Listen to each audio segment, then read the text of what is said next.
大家好，快要过年了，家家户户都会做很多的香肠或者是腊肉。香肠做的多，保存不当，就会变成干柴嚼不动，而且影响到了口感，还会滋生细菌，吃了很容易对我们的身体造成伤害。今天为大家分享2个保存香肠很实用的小技巧，吃1年都不变质，水分也不会流失，什么时候吃拿出来都和新鲜的一样。这个方法简单易学，非常实用，一起来跟着视频看看我是怎么做的吧。首先我们准备一个大点的盆，把香肠放进来。第一步，先把香肠洗干净，往里面加入清水，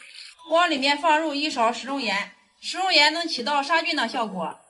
再往里面放入2勺普通面粉，面粉有很强的吸附力。再往里面放入适量的小苏打，